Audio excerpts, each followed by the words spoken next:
Yo, what up? Alright, this is the 7th war of Season 8 for 4 Loki. We are facing off against GMT8. They are an Asian-based alliance. Um, we decided we were going to go for the win this war, and I was put on Path 5. You see I have Magic with the Morningstar synergy and Quake on the team.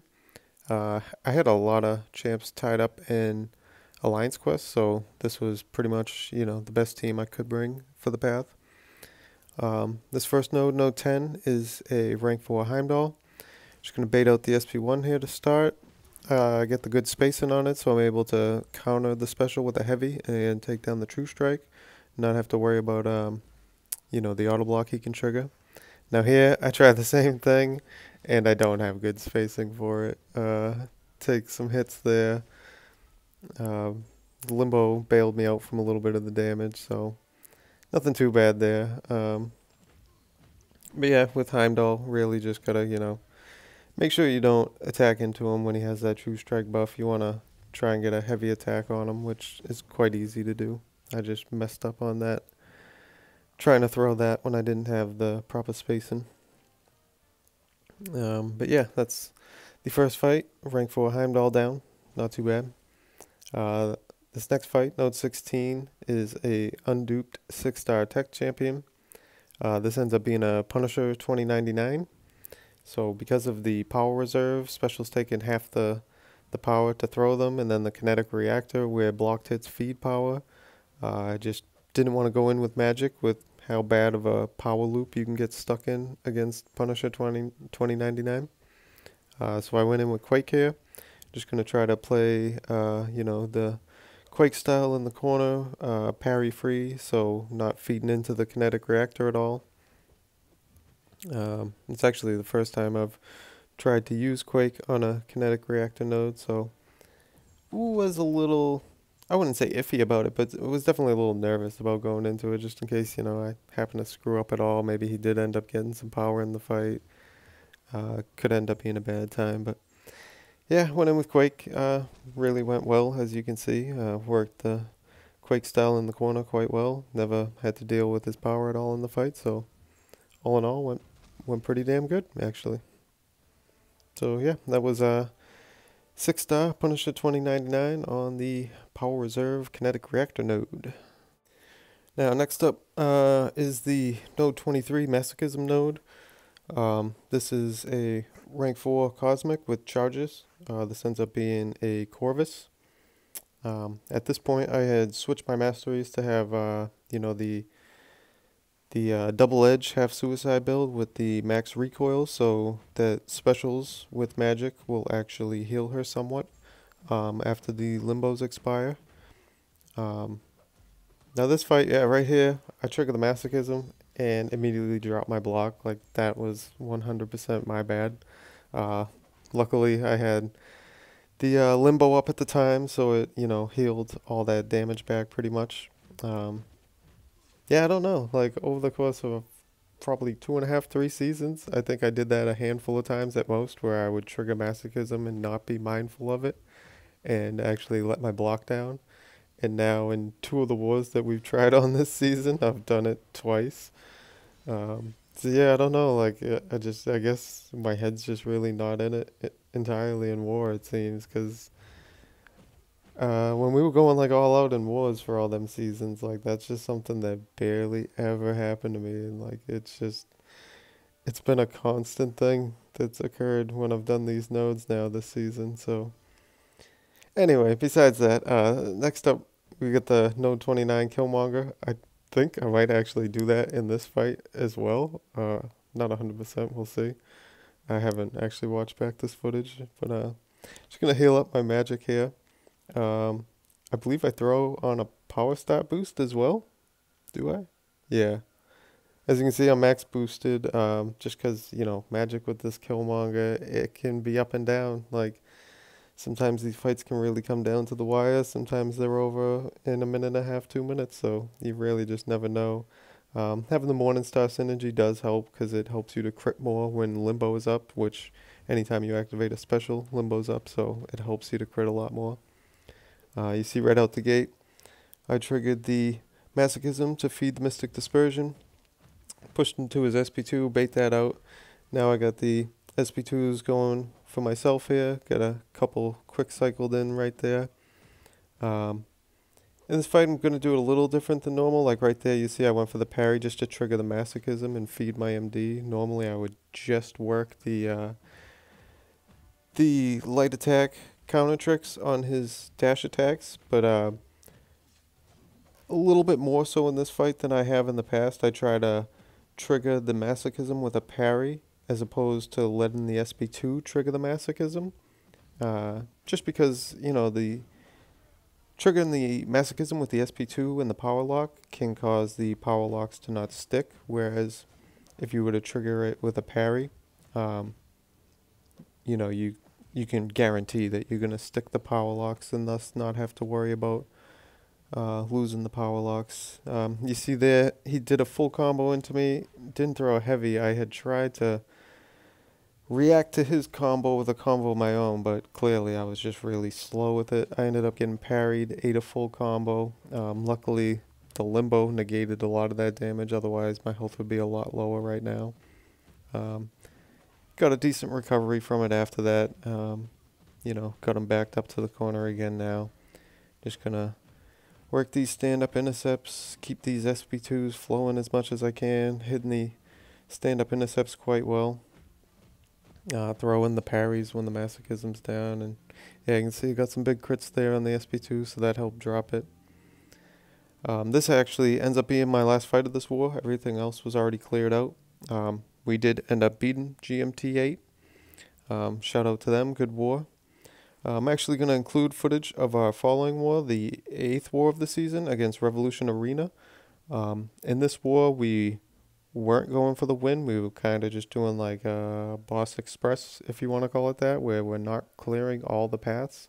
We're just doing essentials to be able to get to the main boss and get the points for clearing the map. So, you know, you're getting decent points still, but you're kind of leaving a lot on the board as well, but it highly minimizes item use from the members.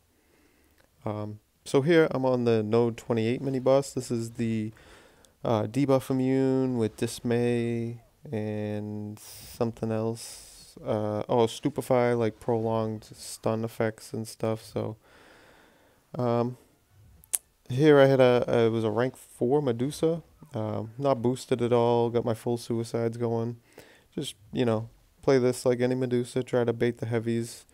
When she has her furies up, gonna go for my SP3s. You know, to maximize the SP3 damage. When her furies are up and you're baiting heavies, countering with your own heavies. When her furies aren't up and you're baiting the heavies, you know, you want to get the full combos in. So yeah, I mean, fight's going pretty well. It's nothing too bad. It's only a rank 4, so, you know, here just trying to get this special out of her. I'm not running any Mystic Boost or anything, so only getting power back from the buffs that I'm burning with my SP3s, not getting any extra from Mystic Boost or anything, so wasn't able to cycle SP3s back to back or anything. But in the end, nothing too tough really. Just, you know, prolongs the fight a little compared to what it would be, you know, if you were boosted up and had Mystic Boost and everything. But yeah, couple SP3s and that rank 4 Medusa's down. Nothing too bad really.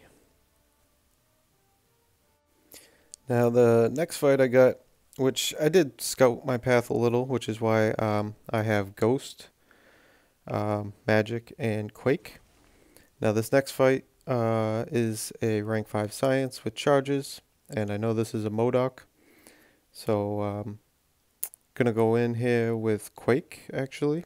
This is the Vigor node with some other stuff, you know, anytime you trigger a buff, you would lose power when that buff expires and stuff, so really just decided I'd take my Quake into this war for this fight purely, and you know, just try to play the parry-free Quake style.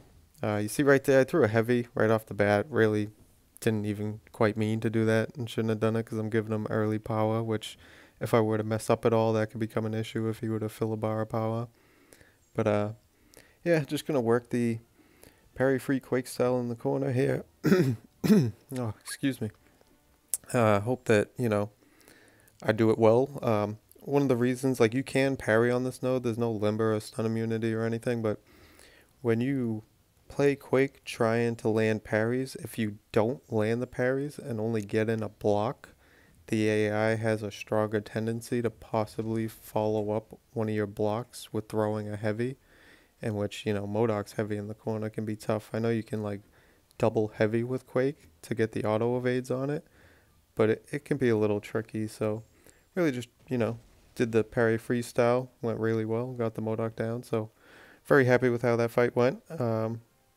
Really enjoy using my Quake and War. It's so fun, but yeah, no, it's really all path dependent if I can bring her or not. Now this next fight is a rank 5 science as well. This ends up being a void on the bleed, stun immune with breakthrough and rolling thunder.